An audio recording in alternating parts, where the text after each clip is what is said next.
Hi, so for this assignment, I have decided to use Seesaw. It is something that my district has used for virtual learning, but I did not use it. I chose to use Google Classroom. So I have spent the morning just kind of, not morning, but just the last little bit, kind of just figuring out what it's all about. And so I am excited to kind of give this tutorial and learn about it more myself. Now, right now, I do not have any students on here just because of the FERPA. I didn't want to show any, but I did on my last one. So you have two classes here.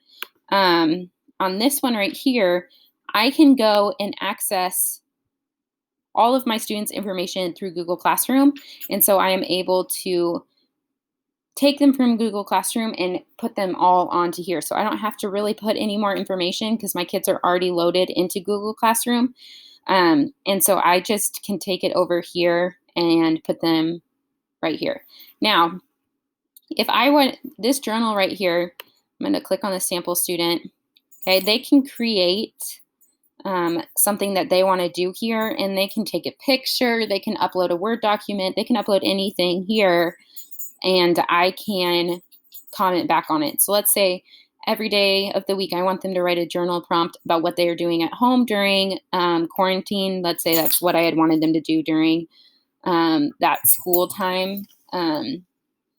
I would have them do that, and then they would come on here, comment that, and then I can comment back with, hey, that looks great. I think that you are doing amazing during this quarantine, or all that kind of stuff. I can comment back on their work. Now, when you, sorry, when you have students that are on here, and they give you comments, there'll be like a little red dot with the number of notifications that you have up on that top corner. So that will allow you kind of to see what all you have going on. Now, if I want to create activities, the thing that's awesome about this is I can browse activities that are on Seesaw. They already have activities that teachers have posted onto Seesaw, or I could create my own activity and put it on here as well. So students use Seesaw as creative tools to capture learning. Start by browsing ideas ready to use in your classroom. So I could add an activity. I could create my own, which is what I was just telling you guys about. So I could create my own right here, or I could go to the community library and hold on. And then I can search, let's say, fractions, and it will pull up fractions that the students can do on here. So you can type in anything. Let's see.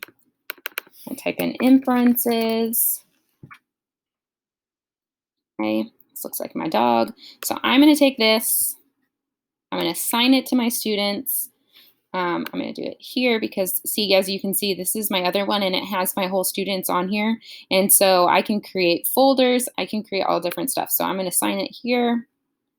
Okay, and then it tells me what happened. Students respond, and students need to sign in to be able to do it. Okay, so I have this here. I'm going to go back to my class, and then the students have these assigned on here.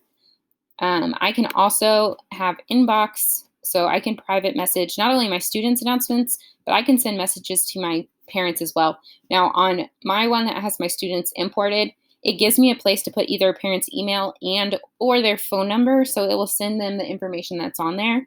And then there's the skills. You can do literacy, grammar, spelling, reading, pronunciation, math, all of that kind of skills on here. You do have to have the non-trial version. You have to have the whole one, which my school district gives to us. I'm not on that one right now, but you can have that. I've logged into my other one, but this one just doesn't have the information of my students as much. And so this one is not this is just the free trial. But if your district, which my district has bought it, you have access to all of that. So you can do different skills the students can do, and it tells you kind of how the students are doing. So you use the skills to see students' progress towards a goal in real time. So for instance, my kids are fourth graders. They could be set on skills that they're going to see on the state test come April, which we didn't take this year, but they have all that kind of stuff. Now, I can add students and families, as I said earlier. I can manage teachers, which is an awesome feature because if you have people that come in and collab with you, say ESL or SPED or all that kind of stuff, you can put them on here. Another great option too is librarian. She loves to see the skills that we are doing throughout the week so she can incorporate them into her lessons in the classroom. And then you can change this stuff. So you can manage your students if you get a new student, or if you lose a student, you can come on here and add or get rid of students. It's great for homeschool learning. So if you have to go virtual for any reason, like we had to in this past couple of weeks of school year, then it has a code that they can do it at home. So you can see what the students like. Students can see each other's work. Usually I turn this one off because I don't want them to be able to see the other student. I wouldn't want them to see it. Again, I haven't used this, but I wouldn't want them to be able to see what the other kids are doing only because I want them to have their own original things. New items require approval, so I have to approve what they send to me. They can't just post something on there. Student sample. Okay, so family access, I have this off, but you can invite families and they can come on and they can like things. Manage folders. So I'm going to create a folder for math, which my math color is blue at school, so I'm just going to add that. I'm going to create another folder for reading. So you can add all these folders, science, social studies, and you can put them under that specific one, which is great for being able to kind of separate out everything. You can change the star rating system. So I don't have the skills on here, but when you do have the skills, you can manage that. And then you can also archive if you want to not use that class after a couple of years. So this is Seesaw. I have not used it, which is actually really manageable and easy to learn. So if you have not used it like myself, I was able to learn it within the last 30 minutes of what's going on. And I still think there's a bunch of stuff that I could still be learning about. But it is really exciting and something that's going to be helpful for students. So it's easy. You can come down here, quickly add students, add a family, and then it kind of shows you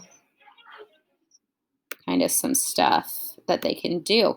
So thank you guys for watching my video. I hope that this was a little informational for you if you have not used Seesaw like I have not.